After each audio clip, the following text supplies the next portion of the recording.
English World Network on Zingo TV, channel 250. Please remember to download the Zingo TV app at the respective app stores for iOS and Android devices. While you don't download the app, make sure you rate and leave a comment. Both apps are absolutely free. Zingo TV is available on Google Chromecast, Amazon Fire, Fire TV sticks, Roku sticks, and also on all smart TVs 2016 forward. Now joining me on CFL Talk, the brains of the group, David Morisuti. David, how you doing, buddy? Sore. Store? Yeah. I I guess. got the Canadian workout. Yeah. So somebody had to shovel some snow today. Well, someone tried to also get a snowboard to work, and it was only half operational. It doesn't help when you have the biggest snowfall in God knows how many years. Yeah, but that's a snowfall on a Monday in Wasaga, so I'm not really feeling that sympathetic for you. Yeah, but see, here's the thing: you at least have practice. I had no practice going into this. I think Uh, I may, I think I may have used my shovel twice up to this point, and both times I got it done within like 20-30 minutes.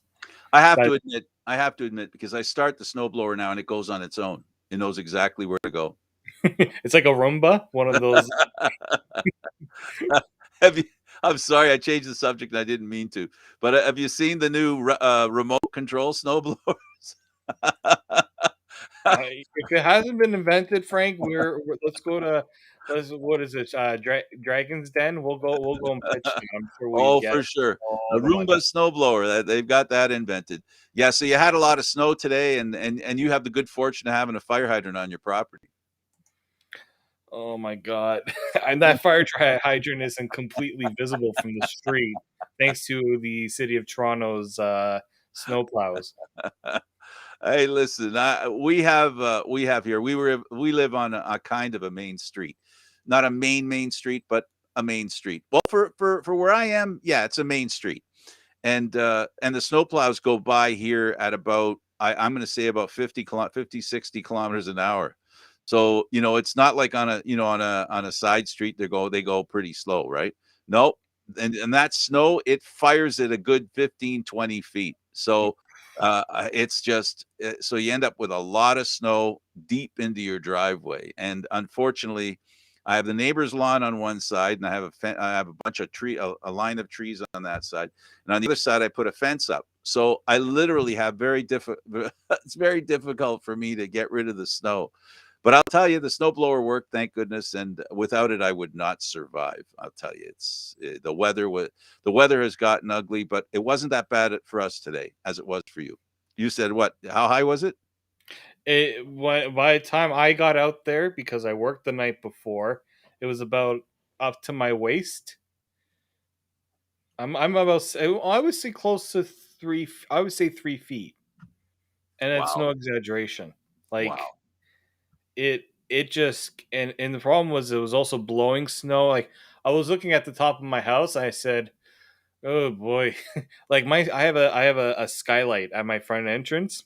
I walked into my house. It was complete darkness because the skylight was completely covered. Yeah, and because if there's a couple inches of snow, the sun still goes through the snow. So Exactly. the snow had to be really deep for the light not to go through the snow, because the snow is not opaque, but It's the first deep time enough. ever. Deep enough. Yeah. Well, that's funny. That's funny. Well, listen, it's playoff time in the NFL. I know we're a CFL show, but football is football. Let's be clear. And the CFL is not playing right now. And anybody who loves the game of football, which I think most CFL fans are, you don't have to love the NFL, but it's still football. So I'm watching, and I guess the weekend was really interesting. We saw teams that should win, and we saw a team that should have won not win. And the way they didn't win was amazing. You know what I'm talking about. The star team, the Dallas Cowboys, lose in something that can't happen in the CFL. You cannot lose. The clock cannot run out on you in the CFL. You get to make that last play. I think did you call me or I called you at the end of that game? I think I And called you. I was the calling you to very wish. first thing I said to you, Frank, this is why I like the CFL more than the NFL. Because like, this is the part that um this For is for honesty here, let's we both like the Dallas Cowboys. I think you like them a little more than I've I been do. a long suffering Dallas Cowboys fan. I have very rare good memories of the Dallas Cowboys. I don't know what it is. I think it was partly because my cousin was a Cowboys fan and I admired my cousin. Now I guess he goes down the totem pole of favorite cousins after bringing me through this level of misery all these years. But yeah, I think, and I'm surprised. And the thing that surprised me, Frank, I didn't hear a single CFL fan say this wouldn't happen in the CFL. I didn't see that. You and I were the ones. We should have put that out there, and I wonder what would have happened. Yeah, I don't know. I don't think I put it out there. I'm not sure. I might have put it out there as a response to somebody else, but um, the thing of it is that it doesn't happen in the Canadian Football League. We have a 3 minute warning, not a 2 minute warning.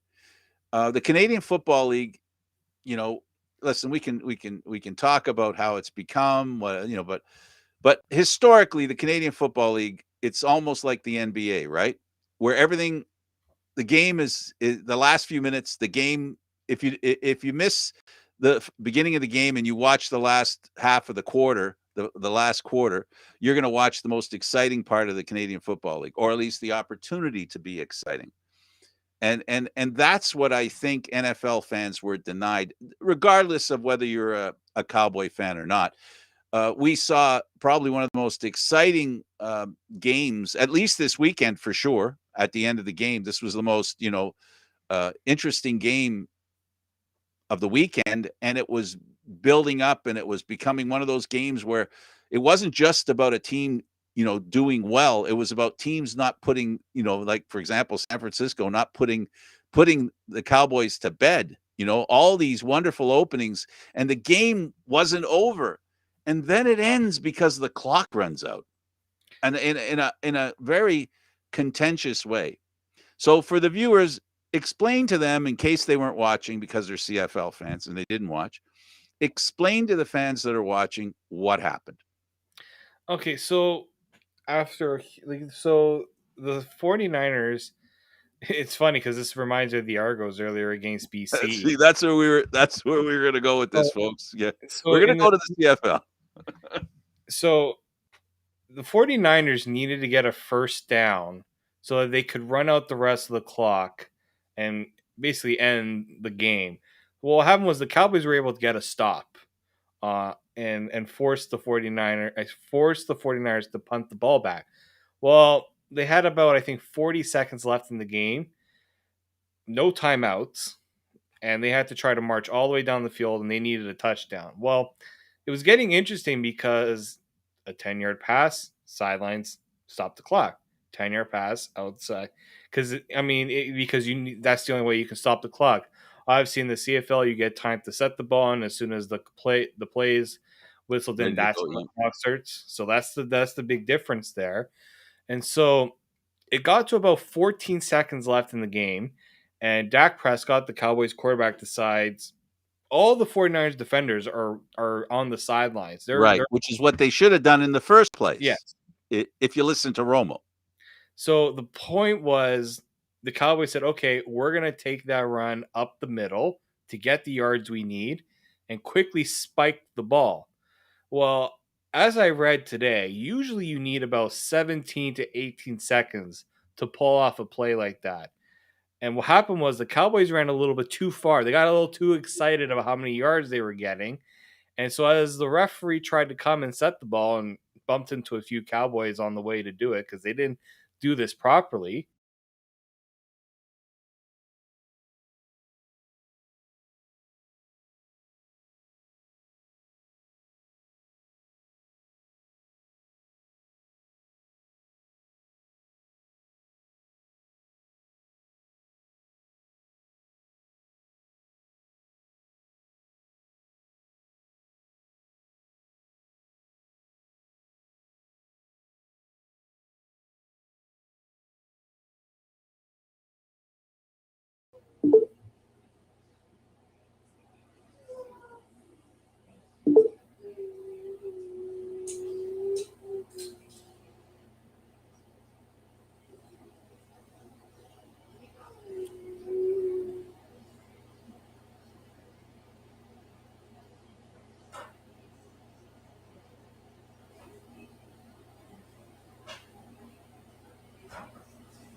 Why? Frick. It's still running. Hi, Now, Eduardo. To the rescue comes Eduardo. the connection got lost. Okay, we're back. The connection got lost, and Eduardo was busy. All Yeah, right. it So, froze for a second there for me. So basically, just to tidy this up, Cowboys lost the game because they didn't have enough time to spike the ball, which in the CFL would never happen because the clock doesn't start until the whole thing is set. And in the CFL, you can run the play even when the clock goes to zero. right. As long as you start, as long as you start, you know, as long as you start, the ball's down and it's live, and then you go. Yeah, Yeah, exactly. the other thing, and I'll add a couple of things to there. So for those of you that didn't see, so what happened was it's like hurry up offense. So you can imagine hurry up offense, and all of a sudden the offensive line gets down. They're on all threes, right? They're in defensive posture, and the problem was that Dak Prescott, instead of handing the ball to the official, handed it to the center. And when he handed it to the center, he was standing behind the center. The referee that has to touch the ball to put the ball in play, right? It was a dead ball until he touches it. And he had to go through Dak. He had to go through the offensive lineman to touch it. And that little bit of time cost them, they couldn't get the play started. So it was a terrible situation. And it ended a game in a way that I don't think any football game should end. And you might ask, why are we talking about this? Well, we're talking about this because this is, one of the things that as football fans is great to watch because you can learn from other leagues' problems. Now, in this case, the Canadian Football League, as David said, doesn't have this issue. This is not an issue in the Canadian Football League. This wouldn't happen in the Canadian Football League. But we've seen in the Canadian Football League a few years ago before pass interference became a thing. There was a game I think it was in Hamilton against Montreal. Hamilton was the home game. Montreal, home team. Montreal was the visiting team. There was a pass interference that wasn't called, and it cost the Hamilton Tiger Cats the game. And because of that, in the off season, there were changes made, and they decided to institute the pass interference call by referees, right? And also you could call it. You could make the call, right? So this is why I'm saying it. And this is what the Canadian Football League can do and what the NFL can do as well, is that we see things like this, David. If it happens during the regular season, it really doesn't matter. The issue is when something like this happens in the playoffs, it becomes a bone of contention because it's not just about a team getting out out of the playoffs like that. It's the fans and the game itself. Because now we're not talking about a game in a season. We're talking about the Dallas Cowboys don't get to move on because of something that didn't look right. It didn't fit. It definitely doesn't pass the smell test, right? No, and at the same, I mean, this is also, I mean, I'm not going to complain too much because this is just a team that clearly mismanaged a situation that you can't mismanage because you have to understand what you need to do in those situations. You know, give the ball to the referee, don't get in his way, things like that. But at the same time, yeah, I feel like how much more excitement would there be if teams weren't allowed to just run off the clock in those situations, or a team gets every last chance to try to make that last play? It just makes for better finishes, in my opinion. Oh, absolutely. No. It definitely created a situation where a great game went out with a whimper, because that's what that was. It went out with a whimper. Can you imagine, just to make the point, obviously, it's an obvious, this is a slam dunk as far as I'm concerned. Imagine how much better the game would have been if Dak Prescott got a chance to get under center, reach back, and go for what would have been about a 40-yard pass, a 35, 40-yard pass. Yeah, it would have been like 30 yards. Yeah, like those are the like you want to give a team every chance to try to complete everything because you don't want a game ending on a totally. I've seen it before where teams have not had enough time to spike the ball at the end, and it's Yeah. just like like there is, yes, I get there's a bit of nerves and excitement with teams trying to rush up and get that ball spike, but I'm like, is that really where you want the game to be? Do you really want it to focus on make sure you get the spike down, or should it be on, all right, give everyone time, set up at the line, blow the play in, have the clock start, and then you're going for it. Like it to me, I think that's where I really like the CFL um, thrives in that it gives teams that chance that if you got a chance to win it and you're marching down the field, we're not gonna let the clock run out on you until you get that absolute last play. And you know what? Because it is the last play, it's far more memorable. Like if that play, if that, if a play like we're talking about, people remember. We've seen it over the years. Lots of 30-yard passes. Let's say at the end of the half, or during they're great plays, and we remember them. But when it's the last play of the game, when we're talking about a big play at the end of the game, that's what history's made out of. When we see Franco Harris, when we see all these great football players that have made great plays, and we see the Hail Marys through history, and the way teams have won in the last second, they missed a historical moment. Now, I'm not saying it's the end of football because of this. I'm just saying they missed an opportunity for a truly historical moment. And even if the pass is incomplete, it's still a historical moment, and it still ends the game in a very exciting fashion. And that's what gets missed. I hate to overmake that point, but that to me is the crux of what we're talking about here. And this is what we hope we have in the CFL, that exciting play at the end of the game.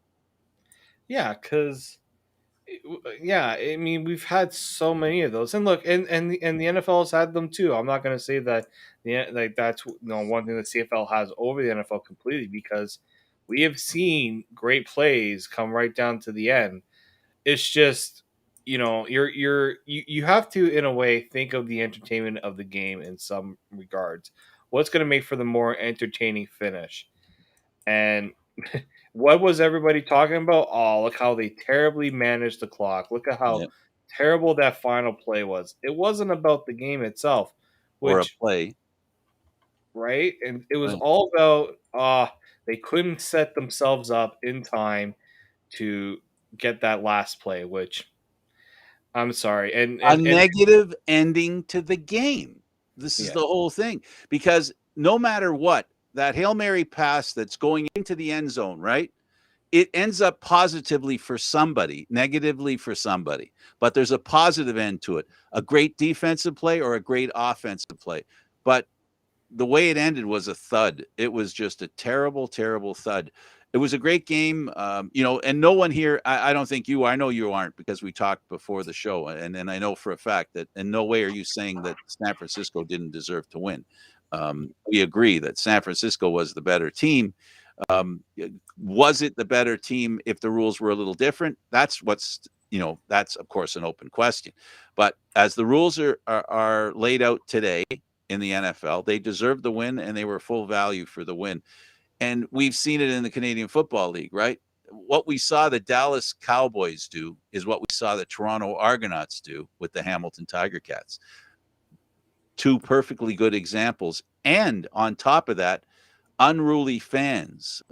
At the end, there were shots of the players, the Dallas players, going into the tunnel, and people at first were mistaken. I say they were mistaken because I found out later, and I took a closer look at the video, that they were saying they were throwing beer cans at the players, mainly because one of the players had his helmet and bounced it off his helmet, right? The beer can, right? But if you notice, just before that player went in, the referees went in that tunnel as well, just before he did. So what they were doing is they were throwing. It doesn't make it any better. No. It just makes it actually worse. If worse can be throwing cans of beer at players, your home team, or the referees, I'm not justifying either and not saying either is better. Either way, it's terrible. But in the name of accuracy, that was the root of it was not angry fans because Dallas lost. It was angry fans because they feel the referees took the game away from them. And then Dak Prescott put his foot in his mouth. Yeah, that was brutal. That like I'm sorry. I know you're upset. You do, and look, as a Cowboys fan, you do not in any regard. I know he was maybe trying to make a joke out of it, but you don't make a joke out of fans throwing things, whether at players or referees. We just went through this. How many? Just a month ago with Tiger Cats fans and what they did. It's in But no there's no way, justification. no justification. None. And I still think that there has to be further pun. Like if you really care about the safety of those who are at games or players and officials, fans should not be allowed back in those situations. You throw something at someone and they get hit with it, you're out. You know, even if they I don't don't get even, I don't even think you should wait till they hit somebody. I think just yes, the fact that they throw it. I heard you. You were correcting what you were saying. so yeah. I agree with you 100%. There's no reason for projectiles headed towards anyone, official, player, that there is, and those people who get caught doing that should not be allowed in the stadium ever again. They should lose their right to be there, period. Yeah, exactly. I think I couldn't agree more with that. That there's no justification for doing that, and there's no excuse. And it's one of those things where there's no gray area. You don't get to do that. So the Dallas Cowboys lose. They don't move on. The San Francisco 49ers with Garofalo as quarterback. This is a kid, I'm talking about him now because now, again, we're looking at parallels between the Canadian Football League and the NFL. Both David and I like watching football. It doesn't matter whether it's the Canadian Football League or the NFL. We care a lot more about the CFL. We watch more intently with the CFL, and we pick and choose our spots right when it comes to the NFL. Yeah, no, for sure.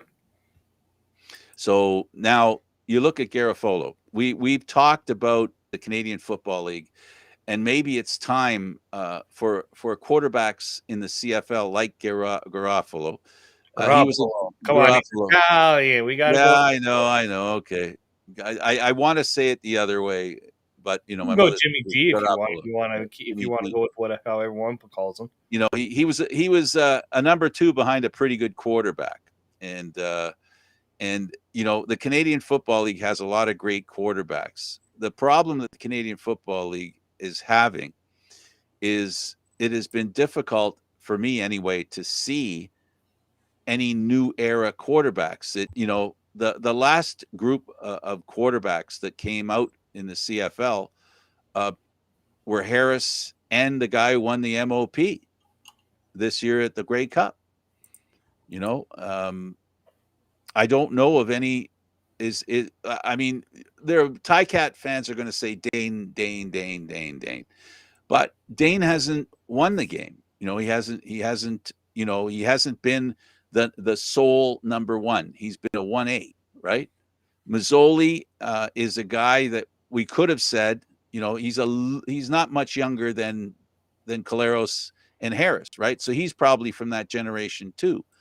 I'm wondering, can the CFL, and this has been your thing here, you've got Garofalo ends up coming from Boston, from New England, and goes to San Francisco, and he does a great job of being a quarterback. Now I don't know if we have, Dominic Davis has been released by Ottawa. Is he the guy? Is he a guy that can find a new home and be a great quarterback like Garofalo? Do you identify any quarterbacks? Bethel Thompson in Toronto, he's one of those guys that, again, he's not much younger than Harrison, and Well, he's not. Yeah, like there's no when we're talking about like younger guys, like Vernon Adams is probably right. the closest thing. And the mayor of Calgary, Meyer, be Yeah, another one if he pans out. and maybe But Nathan Rourke in Nathan BC. Rourke again, but we're not talking about guys who have proven that they're number one quarterbacks. I think Dane Evans he's like, well, I'll put it this way. He's our best bet right now, right? Outside of him, somebody on the verge. Who else is on the verge? Yeah, And I don't really, and this is where I believe that I think Calgary, Edmonton actually just signed a new quarterback today, and they're talking about how he could be a good dual threat. Khalil Tate, he's he he's another California quarterback. Played for the University of Arizona, a good decent football school. Um, 23-year-old, so a younger guy, and and the important thing is he's a dual threat option because he's a guy that he'll throw it, but he's not afraid to run it. And I think that's what makes for if you look at a lot of these quarterbacks now, and I'm going to bring the NFL into it, a lot of them that have that ability to rush the football, it adds excitement because they can make plays even when there isn't a play. And I Yeah, think that's something there's a the guy CFL in needs to Kansas City that proves that theory. exactly. Like we need to get back to guys that are not afraid to do. In some ways, if there's not a play, all right, I'll be the one man offense. Whatever you can to get to really move things forward. So I mean, again, we don't have And the that. guy in Buffalo too, right? Yeah, And of the guy course. in Buffalo too. He's probably right now. I mean, right now this weekend's NFL matchup has two of arguably the top quarterbacks in the league going up against each other because they can do it both ways. That's going And to be a great game. That's going to be a great game. I truly believe that too. It's going to be a great game, and it's going to be a game where the quarterbacks are going to decide the game one way or the other. And you know the thing of it is in the Canadian Football League, we talk about offense is no lead is safe, right? That's what we hear. That's what we talk about. And they've really, I don't know if it's the fault of the pandemic, David. I don't know if it's the fault of they haven't been able to really practice and or work with quarterbacks in the quarterback room to the extent that they need to. I don't know what they can do to produce better quarterbacks much quicker than they are right now because it just isn't working right now. And I really think that it's not, we talk about the CFL and every coach and every GM in the Canadian Football League says if you want to win, you need a quarterback. But I just don't see the urgency in the Canadian Football League, not the teams. I don't see the urgency in the Canadian Football League in producing good quarterbacks and helping teams to figure out a way to produce, better quarterbacks. I'm not saying that I have the answers. I just don't see or hear anything that looks like it's an answer. I'm not really hearing it either. I what options really are there? I just don't know. I, I might say that one of the options is that I guess maybe it's time that they work a way of making quarterbacks. I don't know, an extra quarterback that doesn't count against the cap. I don't know, something that keeps a quarterback able to dress and able to get reps during a game. I know you have backup quarterbacks, folks. You know for a fact that we saw at least the Argos talk about it this year, where Arbuckle left because they felt the other guy was a better third and one quarterback. So Yeah. now if you're number one quarterback, that's a quarterback, not a running quarterback. If he is not playing well, you throw your running quarterback in, or do you have a third option where a quarterback that actually you want for the one position, if you will? Like, I don't know. Like I said, I don't have the answers. I just haven't heard or seen anything that sounds like we can increase the pace of building good quarterbacks. Can I make one suggestion? Sure. Can we get anybody other than a quarterback to do those second and ones, third and ones? Like a running back? A running back, fullback. You have fullbacks. A lot of CFL teams have fullbacks on the roster. Use them. Come on. Eduardo, can you do me a favor? Can you turn off your mic? I don't know if you can hear. There we are. Yeah. I was waiting. I was waiting for that one. But in all seriousness, you're wasting a position on your roster where you only have two.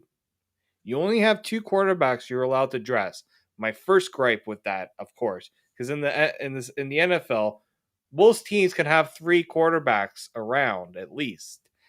So if you're only going to have two, I'm sorry. If I'm a CFL coach, I'm fine. You, I know that there are players other than quarterbacks capable of taking a snap and grabbing a ball. Or you try something. I think maybe this is another case where, and a lot of teams are struggling with those 3rd and 1s and those short yardage plays. Try something else. You know how many times I've said you could easily go if you line up with the idea of a QB sneak, but instead you run a play action pass. I guarantee most you catch a lot of teams off guard with that. Yeah, that's exactly what I was thinking, that, it doesn't happen enough. The reason you put a quarterback in there to run is because of the threat that he might throw, but they don't seem to throw that much anyway. So what's the threat? Exactly. It's the reason you're putting him there, because you have the threat of him throwing, but he never throws. It is like, but this is the minutia that, the point is, the point is, and I want to make sure what the point that I'm trying to make, and that is that there aren't quarterbacks in the pipeline that are visible to us and the fans. I consider myself a fan and a guy who covers the game. And I just don't see a pipeline of quarterbacks. There should be enough quarterbacks out there ready to be starters for every team. We're almost there. The problem is it's kind of inverted now this season. The very expensive guys are the guys that are out there left to, the last couple of chairs are going to be taken up by guys who have a lot of experience and are worth a lot of money. My point is, we don't have the guys who are just on the cusp of trying to prove something that a team can pick up, like Edmonton did from BC with Riley. That's what I'm looking for. I want to be able to see that, where a CFL team can pick up a quarterback off another team that's an actual starter, right? Not one that's left at the end of the year and okay, like Dominique Davis. Not that he can't be a starter. I hope he makes me look like a fool, and somebody picks him up and he becomes a great starter. I would love that. The embarrassment would totally be buried by the fact that I would be happy. Yeah, I mean, probably the best example I can think of too was when Zach Claros left the Argos to go to Hamilton. This was a guy that came, he was trying to get his way through, didn't see an option in Toronto. Hamilton's like, all right, we'll give you a shot. And guess what? Right away, it didn't take long. He was one of the better quarterbacks. A lot of people were upset in Toronto that Claros left because of what he was doing in Hamilton. So, I think Calgary tried to do that when they took why is the name escaping me? He was with Toronto and the Canadian quarterback. Jeepers creepers. I know who you're talking about now. I feel Oh stupid. my God, why am I forgetting this? Big kid. Michael O'Connor. Thank you. Big kid. So that's why I was thinking, it was tough that the Argos, put in time to develop this guy. Gone. And then that's the other issue too, is how many Dakota Prukop spent how many years in Toronto? Gone. We have too many of those quarterbacks who, what are you working them towards? Like David Wofford in Hamilton. We saw Matt Schultz do a little something in Montreal when Vernon Adams was down. What are we doing with these other quarterbacks in practice? Sometimes you see 3-4 quarterbacks in practice. Well, what's the point? What are you building them towards? What are you working for? What do you? Why? The question you're asking is why they're not working out more often into becoming starting quarterbacks, is what you're asking. Exactly. If they all have the talent to do it, why aren't we seeing that lead to something? That's the $1 million question. That it really would be helpful if we had too many quarterbacks in the Canadian Football League. Because if we had too many quarterbacks, we'd have a lot better teams. Right? I think we wouldn't. A lot of the teams that aren't playing well are because, they, and to be honest, and I love the people that are quarterbacks in the Canadian Football League, but if you only have a couple of guys that are really good, it drives the price up for those players, doesn't it? and then you don't end up, instead of spending, $7 million on 6 quarterbacks, you spend $7 million on 12 quarterbacks, and you end up with a better league. I don't know if I'm making my point, but anyway, Like it takes, you spend money on these even if they're in practice roster, you're putting an investment into them, putting time, yeah, to develop them. Like, this is the part that really kills me. It's almost like you're throwing away, and I feel bad for these quarterbacks too, because I guarantee some of them feel like they could do something, but they only can show something if they get the opportunity to do it. That's the frustrating part. absolutely, absolutely, absolutely. Well, we have Derek Dennis signed, re-signed, and he also talked about players, and this again is on the subject of maximizing the talent that's in the Canadian Football League. And he feels that players need a little more respect, and players should be hanging around on the same team more, longer. These are all things we've talked about. To hear it from a player, does it change anything in that he said? Does it change anything in you? Uh this is a tough one, because like I agree with what he's saying, but it's, what are you marketing, right? A lot, like, something that's like, oh, we can't go out and do individual deals and market ourselves. And I'm just like, but what are you marketing towards? I think this is the first issue that the CFL needs to address, because when you need to market your league, you need to determine one major thing. Who are you marketing towards? Right? There was a report, there was a, I guess it was like a survey done that said CFL football thrives in the rural, small town markets and not in the big cities. So, what does that suggest to you? That the CFL is having a really hard time marketing itself in the big cities. Does that mean, we're not marketing our players enough and that's why we're not getting the exposure? I don't think that's the problem. I think the problem is that people in those big cities don't view the CFL as anything worth getting excited about, because there's not many names attached to it. There's not Or that recognition. or there's too much competition for the entertainment dollar in the big cities, where you have to, the Canadian Football League, I've always said this and I'll continue to say it, they got to bring back the cool factor somehow. I don't know what that looks like. Again, I wish I had the answers, but what I do know is, the way the game is being played right now, it's not being played in a way that will bring in new fans.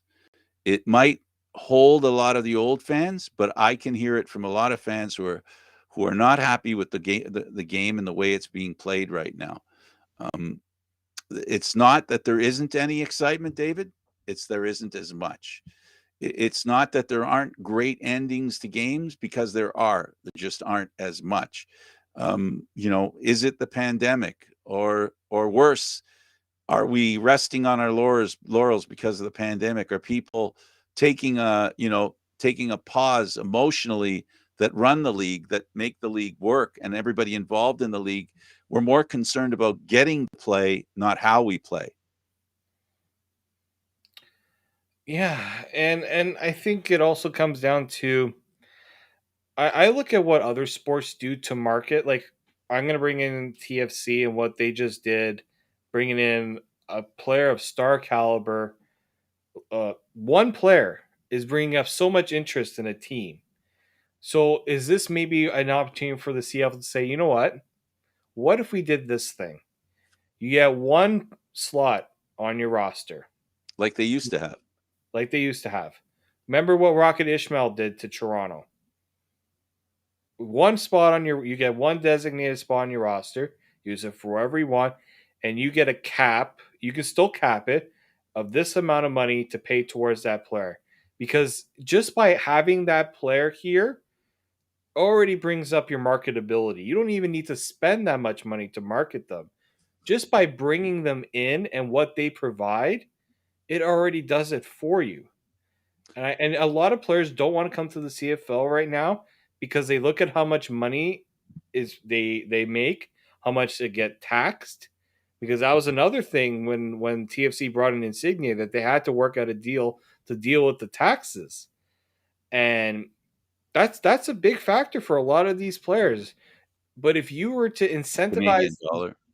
yeah, if you were to incentivize these players in some way, and it's just one player, even if it's a quarterback, I guarantee it may not make a massive difference. It will make a noticeable difference. Well, when you walk by the stadium, when you walk by a theater, when you walk by anything, it's the marquee that can bring you in sometimes. What you see on that marquee, that, oh, that's what's going on, right? Something that's a real hook. I guess it's not good enough to go, hey, we have the best game, we play the best football in the world. It's not good enough. There has to be some sort of cool factor, whether it's a marquee player, the excitement, generating some excitement for people in communities that are of the larger, types like BC and, Vancouver, Toronto, Montreal, where, the marquee matters more than it does in a small town, in the other towns like Saskatchewan, like Regina, right? Uh, the game is more important there. The team is more important there. Can we make, when someone says the Montreal Alouettes, Toronto Argonauts, or BC Lions, can we make the people in those communities go, right? What do you got to do to make that happen? Is your answer a marquee player the way to go? They got to try everything, David. They got to try stuff, because the league cannot go in this way, because it's going quickly into the night if it's not careful. We saw a great Grey Cup game. No complaints about that game. Well, if you're a Hamilton Tiger Cat fan, you have a couple of complaints. It was a great game to watch. The playoffs, for the most part, were fantastic. But again, it got ruined in Toronto with what happened in Hamilton. Next year, we're not going to be talking about as much about the team as we're going to be talking about the first. So what happened with that? What are the ramifications of what happened in that last game? Can you tell us what happened? That'll be the questions. That'll be in the front of people's thinking. What's that all about? And how are you going to avoid doing something like that again, or having something like that happen again? This is the problem. So, we need to figure out a way here. And I say we, a collective we of CFL fans, CFL people involved with the game, on what is it that we need to make this league better? Because we know the game can be much better. It just hasn't had a chance to shine because of issues we brought up already. Like, there's not enough good quarterbacks. We're missing the next generation of quarterbacks. That's my first thing. That's my first thing that to me is the biggest problem that the Canadian Football League has right now. And I think the other issue is name recognition. If you go out, like, you know what? People know what the CFL is. That's not the issue. The issue pertains to they know who the teams are, they know the league. They don't have any clue. A lot of the casual fans have no clue who the players are. I've had many people ask me, "Oh, who's like I be at the game and I would go talk with some friends in the stands, and I notice people next by, they have no clue who the players are, or they bring a guest and they don't know who the players are. They're there to watch the game. That's good. You want them to watch the game, but if you ask them who's that player, they can't name them. Now, this is the worst example, but everyone knows who Tom. Even those who don't watch the NFL know who Tom Brady is. Those who don't watch the NFL probably know who Patrick Mahomes. Oh, yeah. Like, they know who these guys are. Marquee players. Marquee players. And I think that's something the CFL is really missing. CFL has good players, don't get me wrong. There's just not enough of those marquee guys that you can really market players around. I think maybe that's where Derek Dennis is Yeah, coming I from. think that's where he's coming from, and I think where he's coming from too. And I have to say, if this is what he's saying, he's looking at it from a player's perspective, where he's saying, you don't appreciate me that much enough, right? Essentially, that's what his whole story came up. That's what I heard. I heard you don't appreciate me enough, and when I say me, I mean you don't appreciate players enough. The players aren't appreciated enough. They're not involved in making sure the game is out there. I guess the CFLPA is a partner in the Canadian Football League. The CFLPA has the ear of the commissioner and the owners. Yep. Between them all, they got to figure something out. They've got to figure out some sort of compromise and deal with the reality of what kind of financial situation they're in too, right? Because full well the first thing the players want is they want to be paid well. Well, part of what a team's budget is advertising. Part of the league's budget is advertising. And if they don't have the money to advertise and don't have the money to pay players what players want, then we're fighting an uphill battle. Somebody has to step in and say, well, let's get in touch with reality here and let's do something about this and accept the reality that if we don't all sacrifice now, we don't all benefit later. And to get people to do that in this day and age, to say, hey, listen, I need you to sacrifice for a little while so that we can make more money. People are pretty jaded today. Nobody's buying that right now. It doesn't sell. No, and I totally agree with that. I truly think that we're at a point now where there's such a fight for dollars, but it's the wrong fight, right?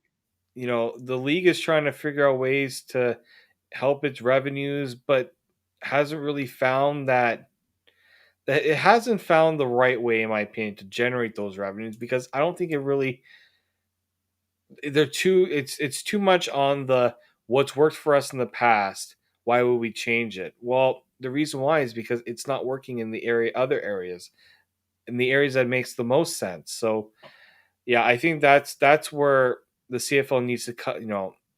It needs to change. And the thing is, if you're not willing to change and changing in the right way, that's the other problem.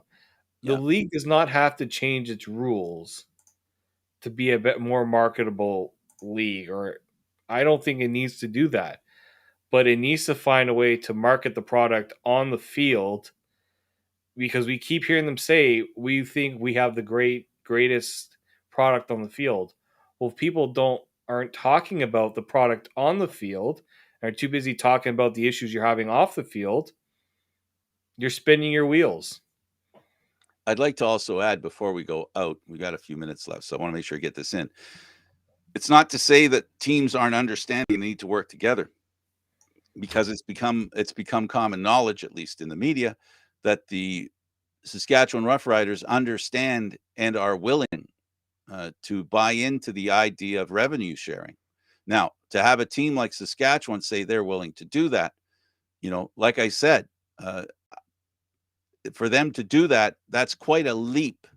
When you look at today and the way things work today, and the way it's me, me, me. So the generosity of the Saskatchewan Roughriders is apparent now.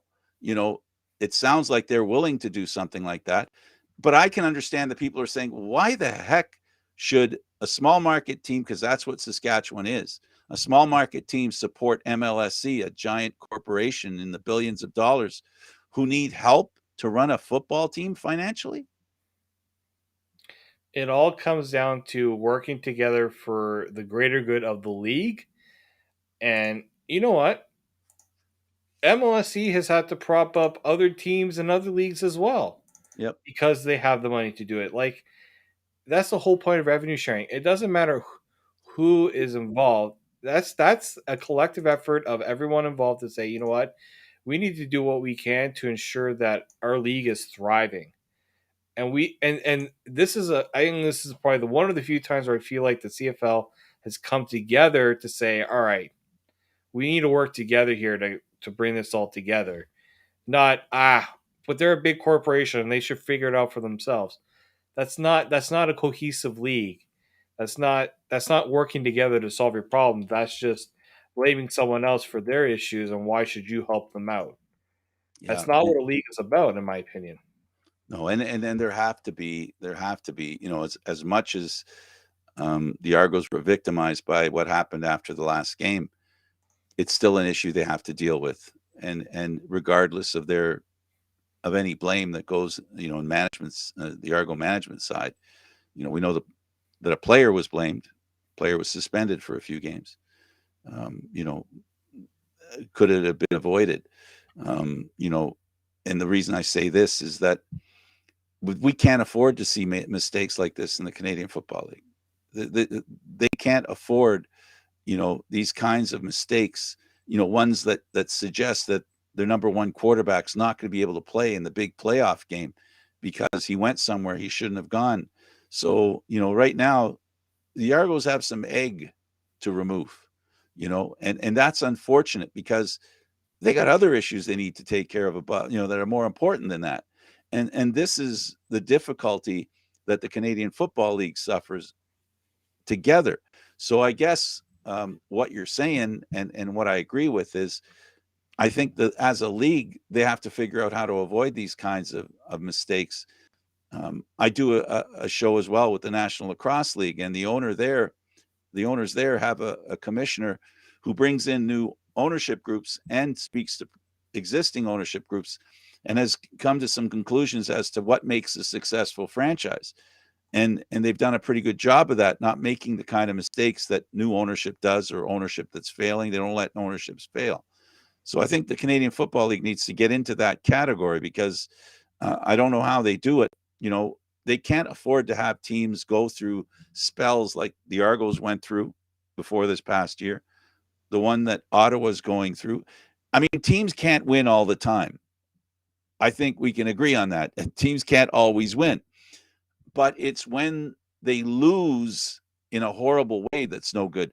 The competitive nature of every team has to be 100%, that they're competitive. And the reason they lose is because they're not as good, not because they're bad. That's in the Canadian Football League. There's only 9 teams.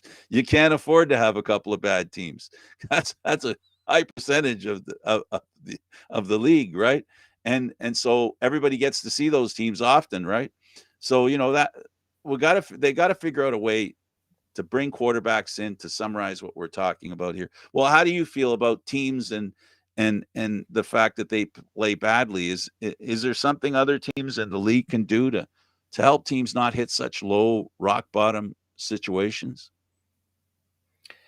Oh, I don't know. You got a Really. minute. You get to solve Rubik's Cube in Oh a my minute. god! Yeah, let's. Yeah. I That's it. just I'll think leave you with the last word, buddy. all I'm just gonna say is that the league needs to. I think if the league continues to ignore the issues by not by continuing to ignore the issues, I don't know if we're gonna get anywhere uh, with the CFL in that regard. And I think really this is now the time where CFL fans and the league really need to listen Mm-hmm. and really listen to outside opinions. I think maybe that's where the CFL needs to consider. Look So they did good outside. going. They did go into the XFL. Thanks, David. They did That's good right. talking to the XFL, I guess. Yeah, and I'm sure we'll have lots of time to continue to talk about this. I think No kidding. Well, thanks, David. It was a pleasure as usual. pleasure's all mine. For David Morisuti, I'm Candid Frank Stanishi. Thank you for watching CFL Talk, airing live Mondays at 9 p.m. Eastern Standard Time. This show can also be heard on the Spanglish World Radio Network. For CFL Talk, news, entertainment, and other sports programming we offer, please check out spanglishworld.ca. Spanglish World. Watch it, hear it, read it, download it, and live it. Thanks for watching, everybody.